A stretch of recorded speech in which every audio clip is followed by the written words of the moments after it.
Good morning, District 38, and good day to everyone who's joining from all around the world. We are delighted to have you sit in on our coffee side chat with the 2023 World Champion of Public Speaking, Jocelyn Tyson. Welcome, Jocelyn. Thank you so much, Rhonda. I really appreciate this moment. I am so ecstatic to have you representing District 38 in the World Champion of Public Speaking. You give us a lot to hang our hat on and to put the spotlight on our district, which is welcomed, but also is challenging for us because we definitely want to live up to the expectations. We are happy to celebrate you today and to hear from you a little bit more personally. So I look forward to our Q&A session today. We'll start with a few questions and we'll open the floor up to any of our attendees to ask questions. We will ask that our audience members be very succinct so that Jocelyn can answer as many questions as possible today. So without delay, because I know there's a lot of people who are chomping at the bit to get in contact with you, to have an audience with you and to pour into them, let's just dive right into some questions. So the first question, Jocelyn, is, it's been 2 months since your win on the world stage. How are you? I'm still taking it all in, Rhonda. I really am still taking it all in. I think when I said out there in the Bahamas that this is so surreal, and it still is feeling that way. I still am getting the butterflies every time. I'm like, this really happened. This really happened for me. And it was a dream that I just started and was thinking, maybe let's see how far it can go. We'll just see if I could get there. And it's still so surreal. And I'm still just right here at the top, just enjoying just the moment and just really trying to take it all in. I can't imagine what that is like. I would suspect that you have been riding high for the past 2 months. And believe me, you are in good company. I hope that the district has been the winds beneath your wings to keep you elevated, because there's been just a flurry of activity getting in contact with the district. Our Facebook group and our various clubs have been overwhelmed with guests coming to meet you and to get a glimpse of you. And I hope you feel the love and it's being shared your way. I absolutely do. And yes, absolutely. I applaud District 38. I applaud their support throughout this whole process and just helping me along the way. I've been able to have an amazing public relations person, Hannah Merchant. She is by far helping me navigate this space and patient with me, because there's a lot that has changed, of course, in my life, not even just with Toastmasters, but in general. I moved, I have a new job, and it's been a whirlwind all at once since August. And it's just been the help and support I really do appreciate from District 38, actually, really do. Awesome. How have you been able to prioritize or navigate? You just brought up the fact that you've moved, you have a new position, a new role that you're embarking upon, as well as handling the World Champion of Public Speaking. So how have you been able to prioritize and give the attention to each one of those very important and critical aspects of your life? It's been a struggle with that, but I've decided to start with really starting with the relocation and just trying to get some placement and having a set base for my new home.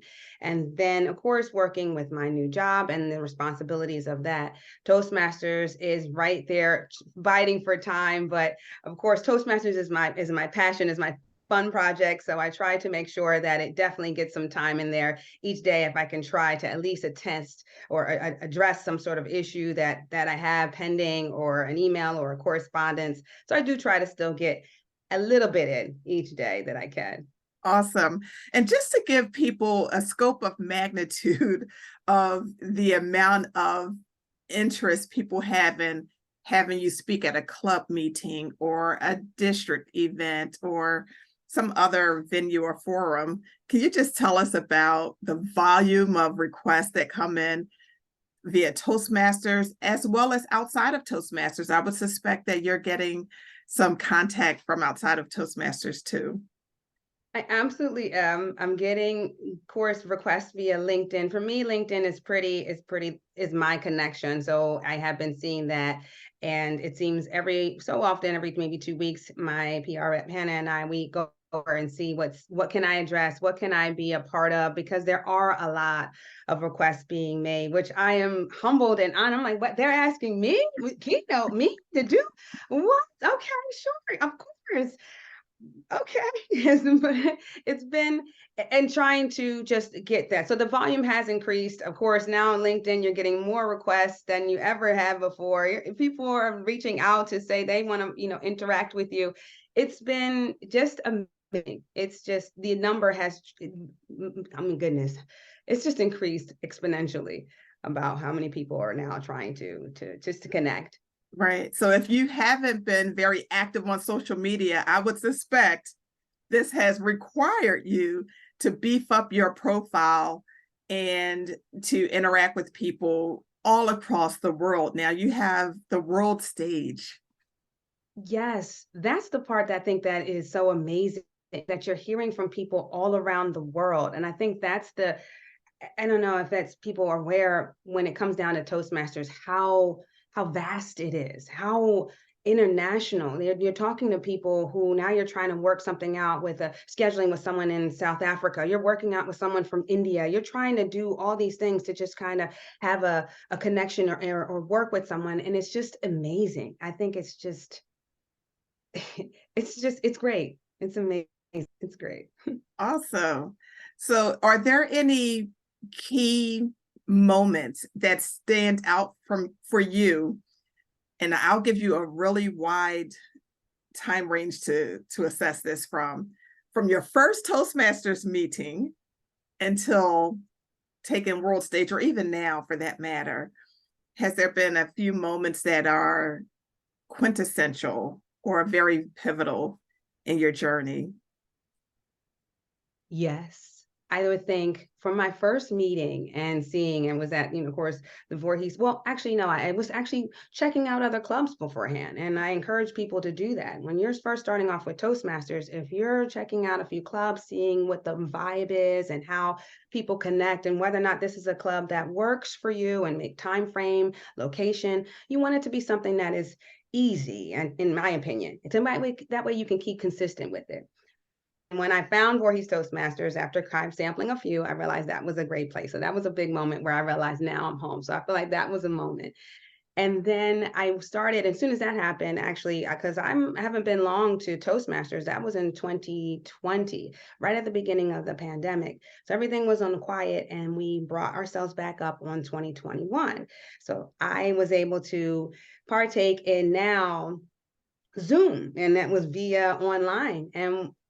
And that was a great moment to just kind of learn how to set your screen up, how to work and manage how things were.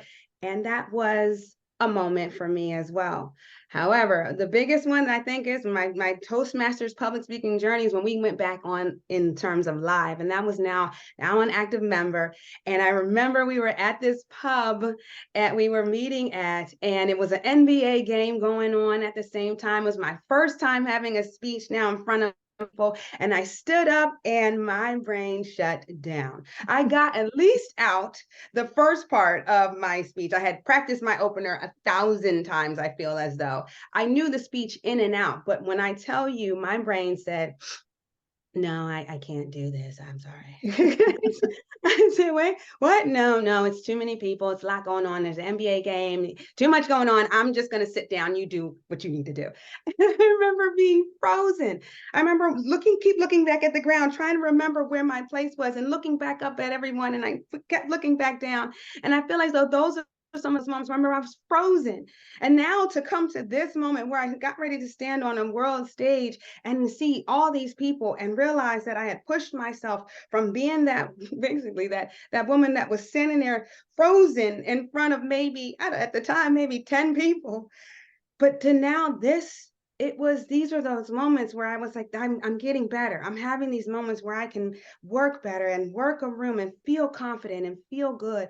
It happened relatively quicker than I thought it would, but I'm so grateful even for that, because I never thought I would have that moment to be able to be on the stage just there. I wanted it, but again, it was there. So I would say pivotal moments for me was defining a club that I liked, being able to then, going and learning to do Zoom and studying a speech where you're stuck on the ground looking at something, and then the world stage. I mean, those are some really, really great moments that I have that I can just, yeah.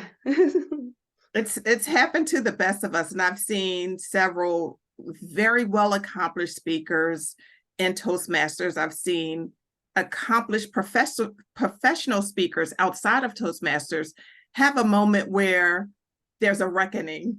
It's like, uh-oh, what's going on? What's happening? And I am just happy that you persisted beyond that. So obviously you joined Toastmasters during the pandemic when the clubs were meeting virtually.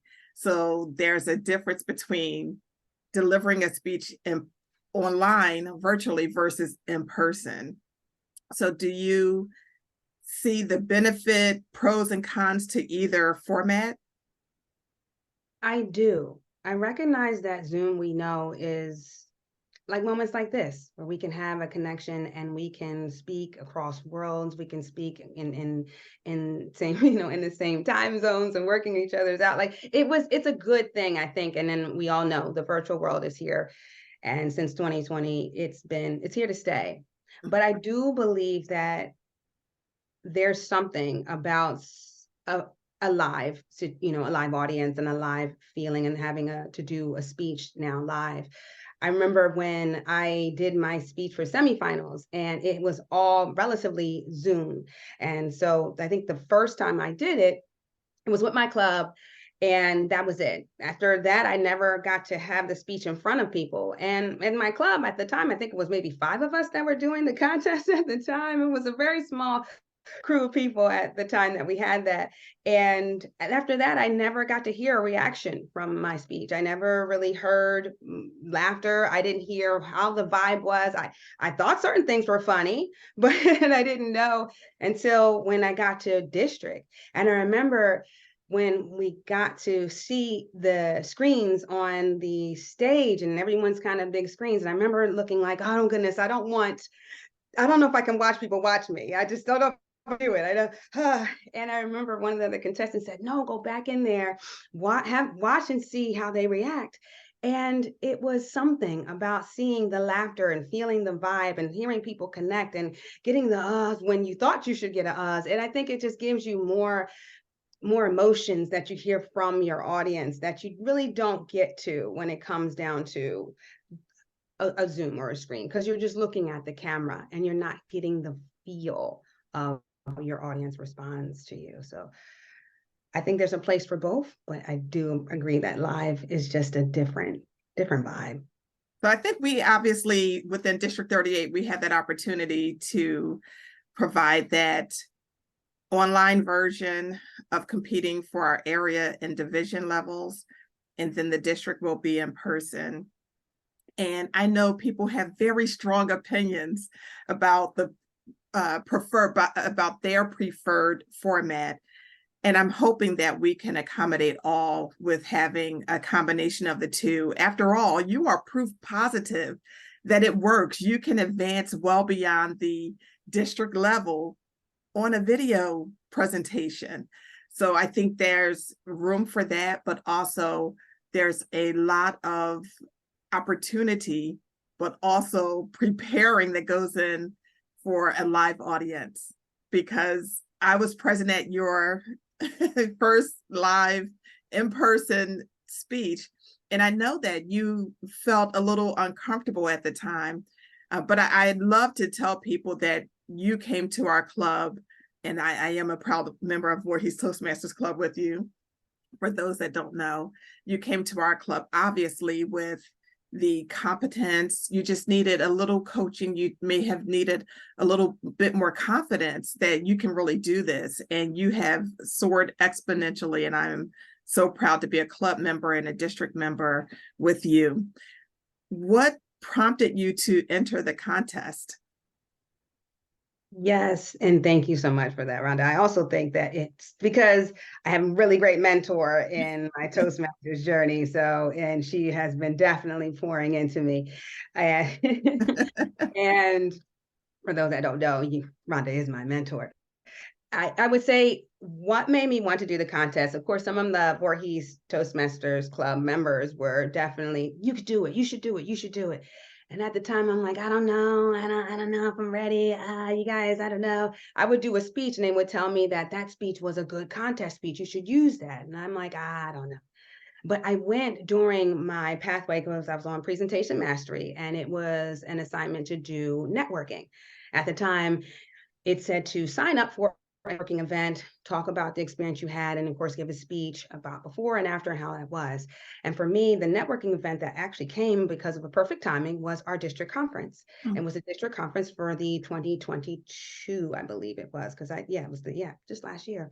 And I remember getting there and seeing on the big screen everyone's contest. And I remember sitting down and I remember having a piece of paper because at the time you could kind of judge along with them and you could see and off. And I remember thinking to myself, wow, this is amazing. Like they're up there, they're doing some really great speeches. We get to sit here and see so many talented people. What if I could do it? Like, what could be me?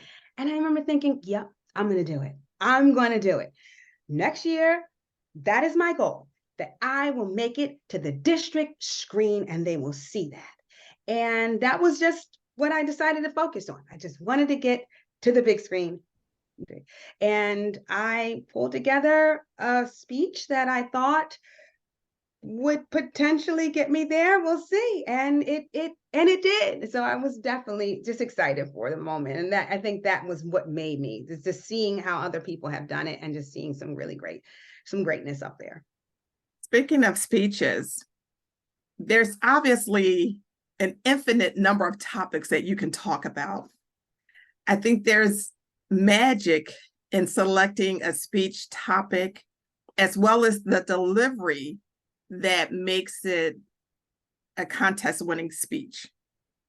So can you talk to us about how you narrowed down all of your experiences and all of the topics that you could have talked about into either of the speeches that you gave during your journey to world champion? Absolutely.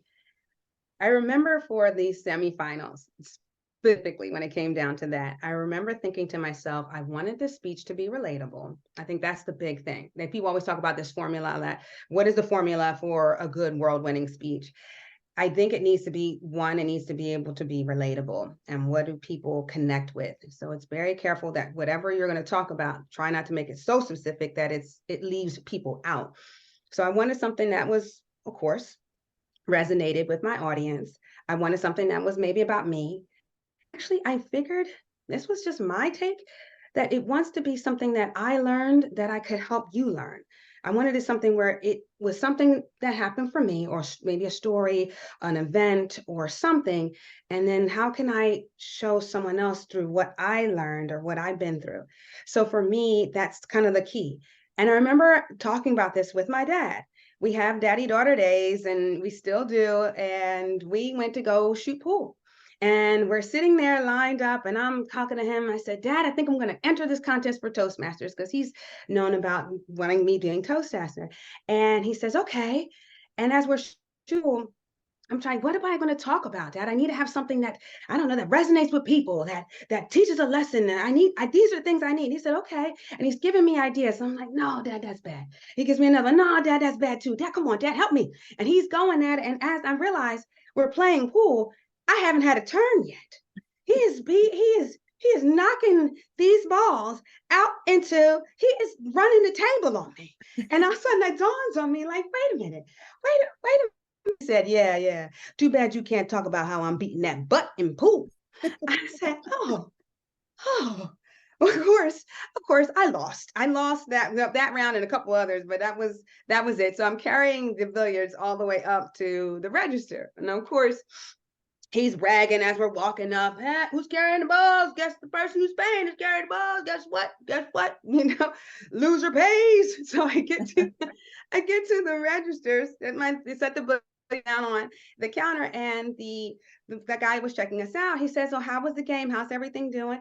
And my dad looks at him and says, "Okay, it's going good. You can see who's paying because loser pays." So we were like, "Okay, all right, I'm getting that together." I'm like, "Thanks, Dad. Thanks for letting everyone know." Then he says to the guy, "But we know what? We're going for ice cream later." He said, "Okay, okay." He said, "But no sprinkles. Sprinkles are for winners." He said, "Oh, that's cool." And at the time, I looked at him and said, "It's all right. He's been doing this my whole life." And that's when it dawned on me. I can talk about this. I can talk about how this man beats me at everything. And I can talk about how, that's a lesson that I learned. And therein lies my story. Therein lies where I can pull the connections. And I can talk about that and make that fun. And then for the world champion, I also follow similar to that. And I didn't even know I needed to have a new speech for that one until I went to district. And that's when all the hush and the fluff was about, if you make this, you'll have to have a new speech. When I tell you, I was so floored by this, because all I could think was, what? Excuse me, a whole nother speech? You know how long it took me to build to get to this, I have only how many months? Maybe 2, 3 to really work on this. I wanted, again, something that was light. I wanted something that was relatable, and I wanted to make sure that it was good to deliver, and it was fun to deliver. And I thought about the triathlon. I had known that was an experience for me since I did it. And I always wanted to bring it up to Toastmasters. I said, well, this is the time. Make it for the world stage if you get there. If you get there. And I kept thinking, if I get there. And you got there. And we are so grateful for it. But Jocelyn, please share with us the fact that you've given the first speech at least 6 times, well, in a contest, 4 within a district, quarterfinals and semifinals, all same speech. How in the world did you maintain your enthusiasm, your audience engagement, and all of your expressions, right? You had lots of gestures and movement. And I would think after maybe the 4th time it would get stale. Some of the audience members are the same. How did you keep that momentum and that excitement that got you to the next level? For me, it was about the nature of the speech. I got to talk about something that I really enjoyed. I'm having fun and playing games with my dad and having the subject matter that really resonated with me. And I got to work and practice at that. And the more that I got familiar with the speech, I think the easier the delivery started being. So the more fun I could have with it. I could turn around and say this because I knew this was coming next. And I could prep myself on this side of the screen because I knew that was coming next. And I think because it gave me just a familiarity with it, it allowed me to play with it. It allowed me to be a little bit more fun and allowed me to have that energy. Now, in my defense, I didn't have to worry about navigating the audience, so to speak, because it's Zoom. So for me, it started being like I closed off everything so I couldn't see. And I think they closed off the cameras either way, but I couldn't see myself. I made sure that was the case. And I just went back into let's get into the fun. Let me tell the story that I really enjoy and make the connections again. So it was good. It was good to keep the energy, and I enjoyed that. I liked practicing, see how better I can get to deliver a better speech. How did you feel once you got to the Bahamas, once you entered the semifinal stage and you had sound check and they went through some of the processes and all of the procedures to make sure that it was a fluid contest for you as well as the other contestants? How did you stay in the zone? Because when you get to that level, even district level and all levels has its own challenges or very competent, very accomplished speakers that you may look at and say, oh, wow, I have to go up against that person. How did you stay in the zone, especially in the Bahamas on that semifinal and final stage? Because the competition is very, very tough. Absolutely. and I would love to say I stayed in the zone the whole time. It was great. I stayed focused. I knew what was going on. Absolutely not. I slipped in and out of the zone the whole time I was there. 1 minute, and it's funny because I think it was a true testament of my own subject matter for my speech, is that I had my inner critic saying, what are you doing here? You're standing up against some people that are doing TED Talks. You're standing up against people that are teaching courses in public speaking. This is what they do. They're writing books. They're out here knocking things down. And this is your first competition. You, other than bringing it to other fellow Toastmasters, your mentor and some non-Toastmasters people, you have not coached in this. What are you doing? And I remember having to remind myself, you're having fun out here. You enjoy this. This is something that you signed up as, like, this is a hobby that you enjoy and love. I was like, this is something that you need to get back into this. You deserve to be here. And I attribute that to some of the people that I was with. I attributed to the District 38, my crew that was out there. And I attributed to my, my parents and one of my friends that came along. They had to constantly say, come on, let's get back, get your mind back. And you're like, yeah, I can do this. You're right. You're right. I can do this. I deserve to be here too. I matriculated up just like everyone else did. I deserve to be here. So I would love to say it stayed locked in the whole time, but unfortunately that did not happen. But I did try to remember that I deserve a spot at this table too. And then I can have a chance just like the rest of them. They're judging me on right now. They're not judging me on the 20 years experience. They're not judging me on, how many levels I've achieved. They're judging me right here, this speech, and this speech can make it. And I think that's what kind of kept me centered, is remembering, stay in the now. Don't go too far back in the what was. Stay in the right now. Awesome. I have so many questions I want to ask you, but you mentioned your family and your friend that came to the Bahamas to support you. What did that mean to have people who've known you for so long to be present to support you? What did that do for you in that moment? It was my anchor. It was that moment where you're waffling back and forth, and as mentioned, tethering from I don't need to be here. How did I get here? Having this imposter syndrome that you're not good enough. But they would anchor me in that. I was so grateful for that moment.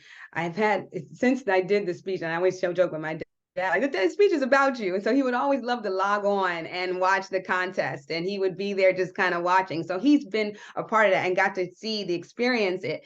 And so when I made it to the Bahamas, he's like, I'm going too. I'm like, oh, okay, sure. So he gets out there. And I remember in the audience and having those people there to support you.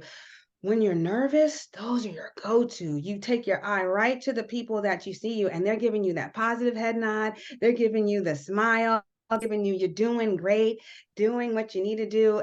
Like as mentioned, you were out there and all the district. I needed those. Those were like, pull those in.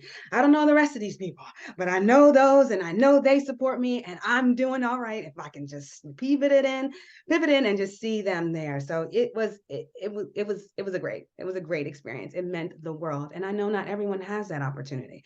So I don't take for granted that I had the luxury of having people being able to partake and assist me in that. So yes. And I had the pleasure of meeting your support system, and everyone was lovely. Your dad, I can see how he was the inspiration for your speech. He is hilarious. So I'm so glad that that worked out for you all of us, actually. One final question, and then I want to go to a rapid fire round of questions, and then we'll segue to Q&A, because I know there's a lot of questions that people are waiting to ask and have you answer. So what's your pre-game, pre-contest ritual? That's if you want to share it with us. Is there something that you do as, I don't know, that you always do, that's a habit, that's kind of, some of your secret sauce to, if you're out of the zone, get back in the zone, or to perform to your optimal? What's a ritual that you can share with us? Something I would say, I relatively consistent. I do put on a song, something that typically is inspirational. I don't have a set song, but I'll put on something that I'm considering vibing with at the time. And it typically is something that would be more than, I'm going to say it's probably gospel related. So it's giving me just the positive affirmations that I'm loved and I'm supported no matter what's going on.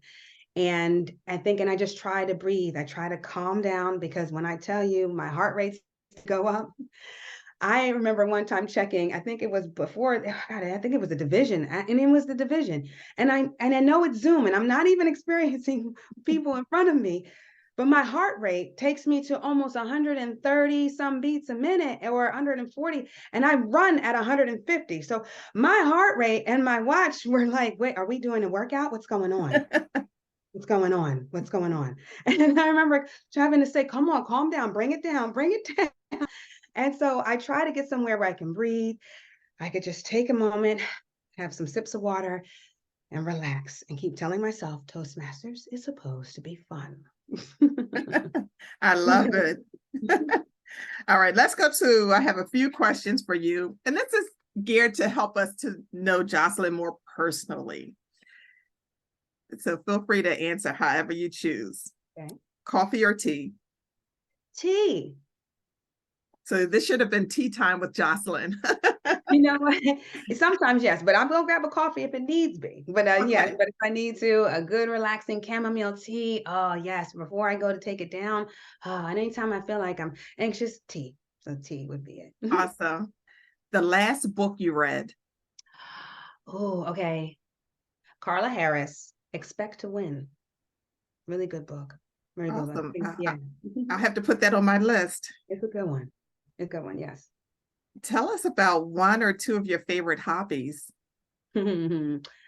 So I do sing in my praise team at church, even though and now since I moved, I have to find a new place to worship, but that was something I love to do, is to sing with the praise team. And at the time, and still is, as cheeky as it sounds, Toastmasters, I do enjoy being active participant in a club. I just joined a new one, and so I'm still looking for one in Baltimore, another one in person that I can help and work with as well. I'm still working to get my DTM status, so that's going to be fun for me. So yes. Awesome. Remember from whence you came, District 38. Don't leave us. Your favorite mealtime, breakfast, lunch, or dinner? I'll put brunch in there as well. Brunch is important. Brunch is a good one. If you can put brunch in there, I'd probably lean towards the brunch, but I would go with breakfast if you gave me those three. I love a waffle, throw in a waffle, Belgian water. Yeah. Awesome. Name a song that you can listen to repeatedly. I was just listening to this one. It's a throwback. So, the Love Jones soundtrack. And I don't see any song on that one. I could put that whole CD on. Oh my goodness. But I think it was Sentimental Mood. It is that zen. Yes. The piano, the saxophone on that. Oh yeah. I'm with you on that one. Your favorite vacation destination? I know this is hard for you because you're a world traveler. I do. I love to travel the world, and this has been such an amazing experience. I'm hoping that I have more opportunities and I can actually see some of these Toastmasters clubs overseas. I'm so excited. But okay, rapid fire. I would say of my favorite, it has been Iceland. I'll go with Iceland. Okay. So my list. How would you prefer to spend an idle afternoon? Parked up with a good book, a cup of tea, a candle, and a little bit of jazz, and then a nice little cozy chair or something where you snuggled up with a real nice fluffy blanket, and it's just wrapped in the yummy goodness of all that coziness. Like, oh yeah, that'd be great. Perfect. Awesome. What's a guilty pleasure? Reality TV. What's a pet peeve? Pet peeve? Okay. Rudeness. I don't know. That's just it's a really pet peeve. So if I'm waiting to walk out the door and someone doesn't want to hold the door, it's just little things, just not being kind. I think those are just like the really pet peeves, like really hold the door. Something, little things. And I'll end on this one. What's a quote or mantra that you live by? Now I would say, don't play it safe. Don't be afraid to fail. Or better yet, don't play it safe. It's okay to fail, but don't play it safe. Get Nice. out, do it. Yeah, that's it. Awesome. Jocelyn, Mhm. thanks for indulging the rapid fire questions. At this time, I'd love to invite Hannah on to facilitate our QA. Hannah, I know there's a lot of questions in the chat. Thank you.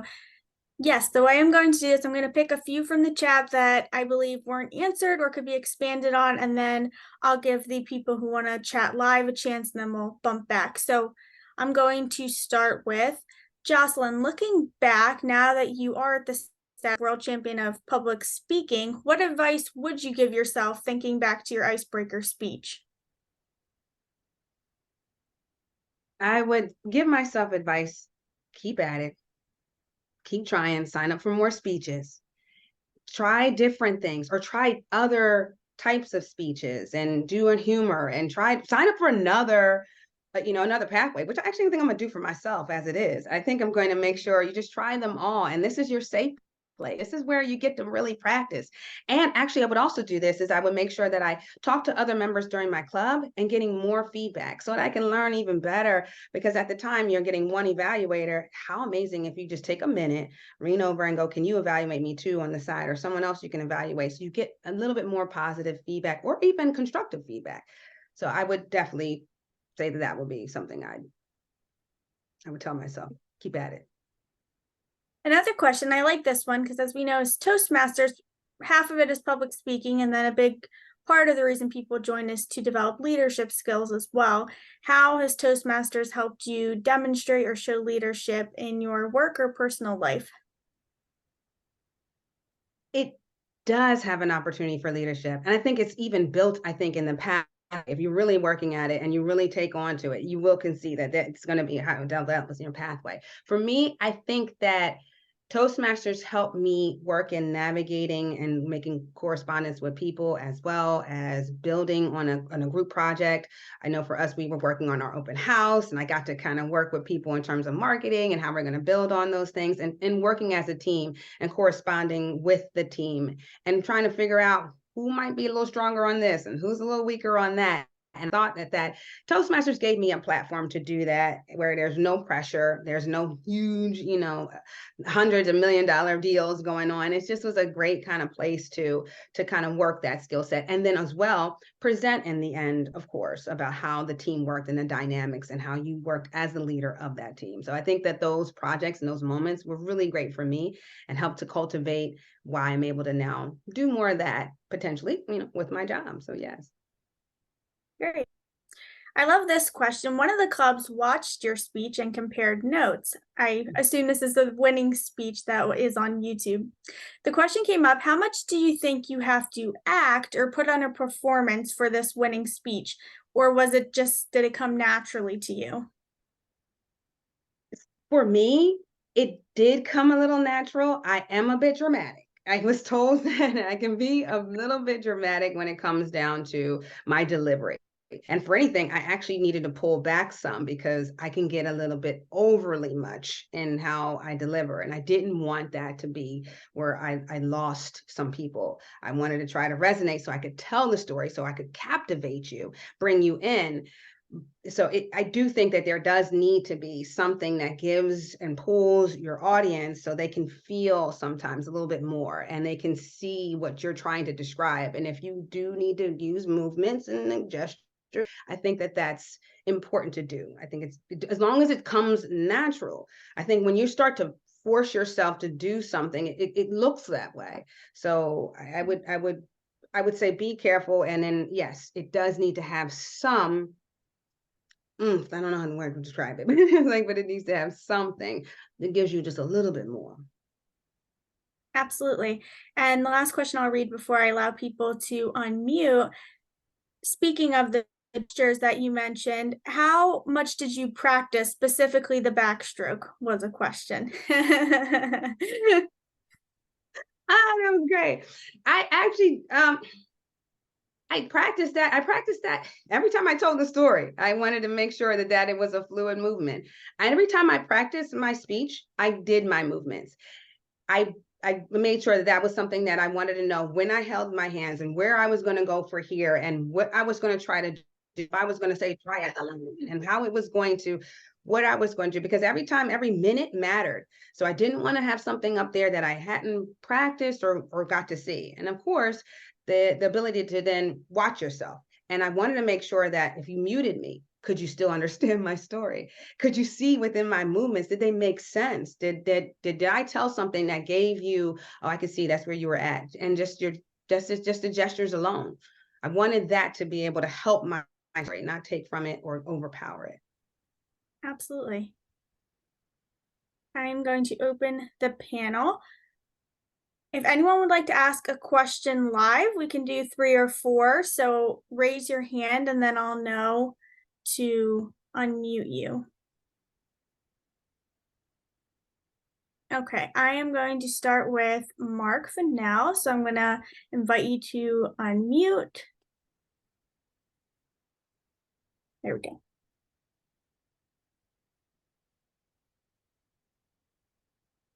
Morning, Jocelyn. Morning. Hi, Mark. So, Jocelyn, I have to say, watching you go through your journey was an incredible, amazing experience. So I got to see you when you were first competing in a division contest as I was preparing for the district conference. And so I got to see it several times. I saw you evolve. And I have to tell you, my experience was mostly watching you through there, but seeing you do the interviews, one of the things I absolutely love is that how genuine, how authentic, how all of it just comes through. You're just a tremendous ambassador for Toastmasters. I'm sure some of that comes from your choice in a mentor. Rhonda is amazing, so I think she's wonderful. My question for you, I'll put it this way. You have now become an international celebrity. You are an international celebrity. Okay, now quoting the famous Uncle Ben from Spider-Man, to those much has been given, much is expected. How do you use your newfound platform that you have received? Thanks for the question, Mark. And I really, truly appreciate the kind words. Your club actually was one of the clubs that I took my speech to and truly valued the opinion of everyone there. And it was, that's why I thank you. And please extend my thanks to your club as well. For me, I would say, now that I have the moment, and now that I have this platform, I want to be careful, and especially I want to be able to motivate and to speak to people about how the experience of Toastmasters was, how that impacted me, how it's helped me in terms of interviews for my job, how it helped me along the way. I want to be almost an ambassador, if you will, to help to promote how this experience has been, and even just the connections that I'm making now and how phenomenal they are, and the ability to now talk to other people, go to other clubs and be welcome, and just having that positive experience. So I definitely know that I hope to be careful in how I convey, but I want to just have that moment to just, again, to expand and to motivate and keep people to know them great things, honestly, about Toastmasters. I have no doubt you'll be very successful. So thank you very much and congratulations again. Thanks. Thanks, Mark. All right, Chris Velasco had his hand raised. I'm going to ask him to unmute now. Thank you. Hannah, I actually have a two-part question for Jocelyn. Jocelyn, how'd your dad feel about you speaking about him and your relationship in your speech that brought you to the finals? And was your clothing, what you were going to wear, part of your preparation for speaking? Those are really great questions. Thank you so much, Chris, for that. And yes, so the first one, how did my dad feel? I think he got a kick out of it. He prides himself on the fact that he did not let me or my brother win, and that we had to really work hard at that. And when he saw the speech, I think for him, he was proud because it gave a moment to show how impactful that actually was for me, and that it taught me that it's okay to lose. Let's keep going at it. I know it sucks and it feels bad, but we still want to play again. So he was very proud, and he's expressed that to me.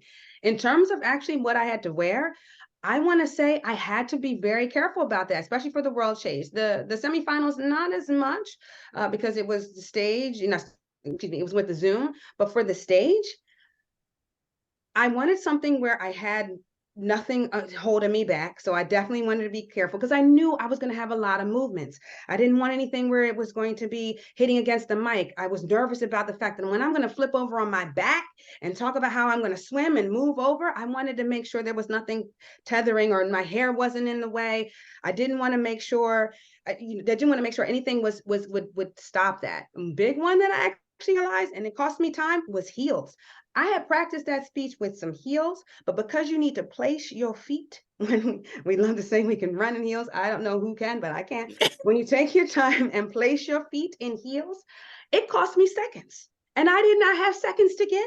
So I had to say, okay, the shoes got to go. I got to have flats. I need to be placed. I rolled my sleeves up. I cupped them because I had to get ready for my movements. The sleeves couldn't inhibit me. So I had practice to make sure. And then my shirt, I think it even had ties where it had a beautiful little bow that I could have tied up. But now all I could think was this blow's going to flop around. And then, oh no, I have no time for that. So I made sure everything got tucked in, well strapped down, and I was ready to go. So that absolutely had to happen. Okay, I was wondering about that because your outfit did allow for all that movement, and I did notice you had flats on. Absolutely. Thank Yes. Thanks, Chris. I don't see any other hands raised. I'm going to bump back to a few of the questions that are in the chat box. The first one is, can you talk a little bit about how long you practice each of the speeches? So as we all know, there was your semifinal speech and then there was the final speech. How long did you practice each one? The semifinals, I felt like I practiced as soon as that started. I think it was maybe about a month before. Once we started the club level, I started practicing almost every other day, and just anytime I had a chance to. I'm one of those people that will even practice what the next transition word would be and how I want to say that. I practiced almost every chance I got, especially right before we would, maybe 2 weeks or so before every contest, I'd start going back at it. Like, okay, let's keep going every day. Anyone that wants to hear it. And for the world champion speech, I started that one. Really, it started maybe June was when I kind of started to take it to the club and started that one. And again, almost every day going through and building on that speech, because that speech I had the benefit, and of course, District 38, some of the clubs there taking that speech and working with it and building and finessing it and cultivating it and tweaking and weeding and getting at the details. But I was able to practice that within, I'd say, two some months, just keeping at it every day. This question speaks on what you ended that response with. How much did the final speech, the one about your triathlon, evolve over time? I saw you practice it in Voorhees Toastmasters Club and see some of the specific feedback that folks gave you. How much did all that feedback shift the way the speech was presented in its final version? It impacted it. I think it helped, and I think it helped build it to what it needed to be and helped to make sure it was very relatable. Some of the things and the quotes that I got, I slipped some of them in. Some I took out. Some I heard them, but then I didn't. I made some adjustments along the way. But I truly think that if it wasn't for taking that speech out and about, I think it might have been not as where it needed to be. I mean, it might have gotten there eventually if I had more time, but I think that helped me to fast forward, to feel more confident and to take in what people's opinions were that I valued as well, and those that where I could. But it definitely came a long way. I think when you were attested to that, Hannah, when I first did that first speech, and then when I came to the last one, right before I left for the Bahamas, it had been tweaked and picked to now be something that I think I was really proud of. One question, which I already know the answer to, but I think it's interesting because it's been asked a few times in different venues. You did not have a professional speech coach, which a lot of competitors, especially the world champions, do. Is there a reason you chose not to seek professional guidance or any advice or response to that question? Yes, I know I didn't have any professional advice. And I had a moment where I thought about it. But at the same time, I wanted to just see what it would be if I could do it on my own. I mean, let's just see. This is my first one. This is my first contest. It's my first time trying it. Let's see what it would be like to just try it on my own. And then once that doesn't work, I can start to see where I went wrong, and then I can use that to help and have, hire someone maybe, and then, work with a professional, work with someone that has some experience, but I wanted to just give it a try. We'll see. But yes, that was very intimidating when I realized, wow, all these people got some really great coaches, and these are amazing people. But I just wanted to see, let's just see where it can go. Yeah, and look where it got you. I see a couple more, or one more hand raised, which is Muriel. I'm gonna ask you to unmute now. Good morning. Well, maybe it's not morning there. I'm in where am I? I'm in Los Angeles, California. Hi, Rhonda. Rhonda will be our guest. I am the president of Black Talk Toastmasters in Los Angeles, California. And we have reached out to Voorhees, and I visited there 3 times. And I love the club, so I can see why you finally picked that. I am also a member. I'm a member of 8 clubs, but this particular club, this other club, is called Masters of Evaluation. And what we did at one of our club meetings is we evaluated each of the top 3 speakers, because we have these veteran evaluators. And of course, they loved you. A question came up about the backstroke in your speech. Could you elaborate just for a few moments on what that was? Because there was a question about, did that actually happen, the backstroke? But other than that, there was just so much excitement for our club. We had so many people who just came to the club because we were going to evaluate the top 3 winners, the Swipe and the other young lady, as well as yours. So thank you for that. And as well, congratulations. And I hope you'll be able to come and visit our club. Thank you for that, Muriel. Yes, that would be exciting if I am. And I have some friends in the California area, so I absolutely would try to reach out if I'm in that area. I will say that speech and everything about that was true. Everything about that. I panicked when I got ready to get to that lake. I put my face in. I couldn't do it. And so all I could think was, I have too many people coming out to support me. Again, I have my support crew, which is so great. They drove out there to support me. Some of my friends were doing the race as well, so I went ahead, and all I could think was, I've got these people out here. There's no way I am going to not even start. No. This is not going to happen. And all I could think was like, well, what are you going to do? What are you going to do? What are you going to do? I flipped over on my back and started the backstroke. And absolutely, I was bumping into people, knocking into things. I mean, when I was dipping in water the whole time, just, it was happening for real. It happened. And so I remember this thing of just, I can't believe I'm out here. I need to quit. I know I'm bumping into people to this day. I apologize to anyone that was doing that race with me. They had an ignorant, I was in their way. I was in their way. And I remember thinking, I had to tell this story. This was a funny story.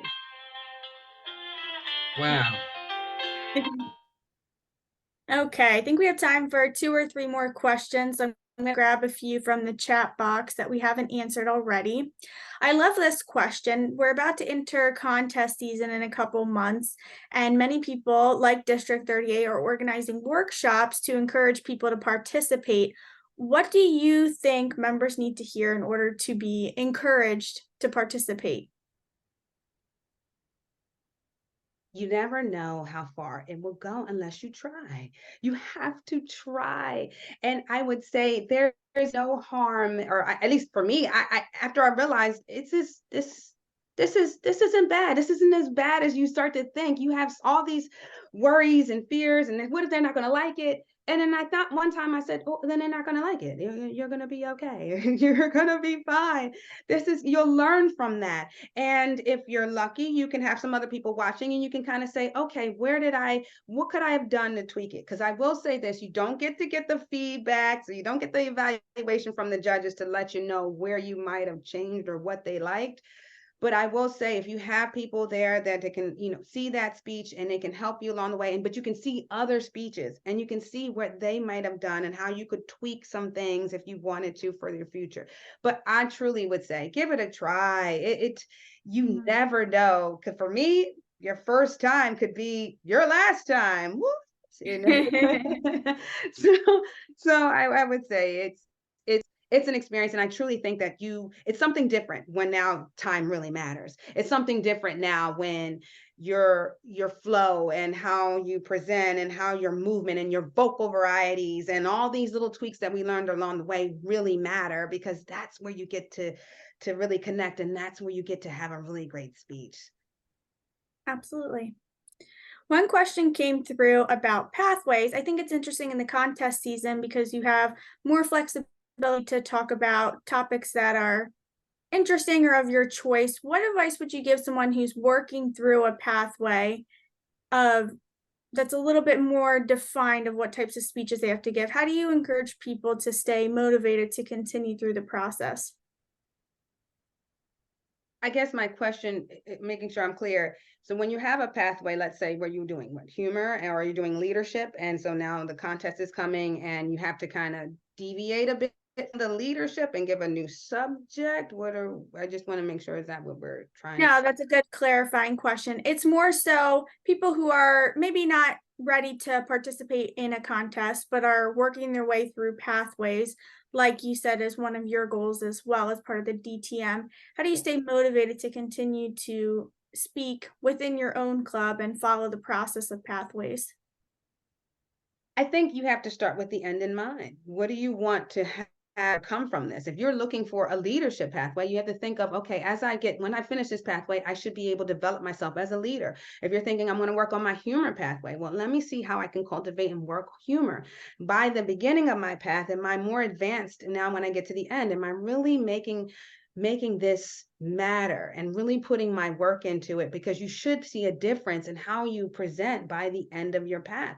It's spelled out for you. It's clearly the ABCD. It's worked its way up. It matriculates up to ask more of you as you're going along. So I think that it motivates you with the end in mind, to be better at whatever subject matter or whatever path you're trying to choose.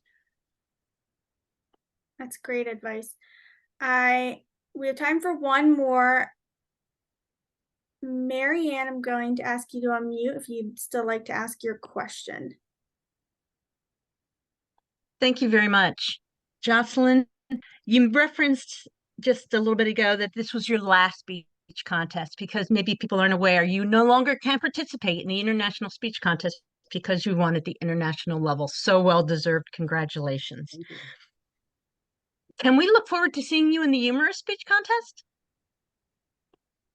Actually, that is one of the pathways I wanted to try. I wanted to try that one, and that's one. Yeah, so you should be able to see, my district will be able to see me try to nest that, because I do think there is something. I might have something there. I might. I like to have fun, and I like to make people laugh. I think that that's part of my personality. So I would love to give that one a try, to just really kind of hone in on that a bit. Yes, you should. We'd look forward to that. Great. Thanks for the question. I know we didn't get through everything. I will end with one. You will receive a recording of this in your email probably on Monday. Second, Jocelyn has multiple other places where you'll be able to hear about her contest experience. She is in the Toastmasters International magazine next month, so be on the lookout for that. She'll also be on the Toastmasters official podcast. The scheduled time is for later this month, so we will get some feedback on when exactly it'll be posted and ready for you to digest. But thank you everyone for joining in. Rhonda, Jocelyn, hold on for a minute so we can take a screenshot picture for our social media. Any last words, Rhonda?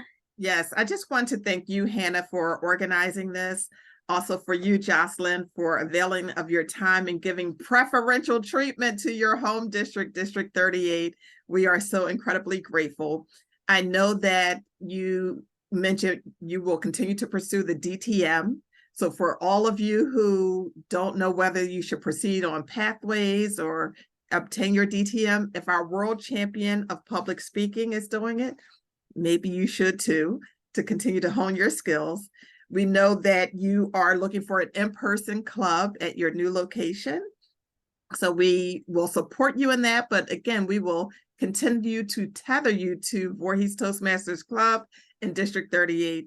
And finally, we know that we will be able to see you as a featured speaker for our 2024 District 38 conference. For all of you who want to be up close and personal to Jocelyn, as soon as the registration is available, please, please, please register early. I believe a save the date has gone out. Our district conference will be May 3rd through May 5th, 2024, and that will be in Lehigh Valley, Pennsylvania. Chris Hulse is our program quality director. Erin Bailey and Sharita Singleton are our contest co-chairs. They are planning some exceptional workshops and events for us that weekend. So we look forward to seeing you out, and especially having Jocelyn as one of our featured speakers. So Jocelyn, please let us know if there's anything next on your plate, in addition to all of this and navigating all of the media requests. What's next for you? What's next for me is just taking it all in, taking it all in, start to talk to some more actually world champions and try to get some feedback on how to navigate this space the best way I can and what I can do to help to give back, of course, in Toastmasters, because this is definitely pouring into me. It's just making me, I can feel all the difference in the changes that are going around and just meeting the people, the networking. I'm just going to try to take this all in and just live in this moment.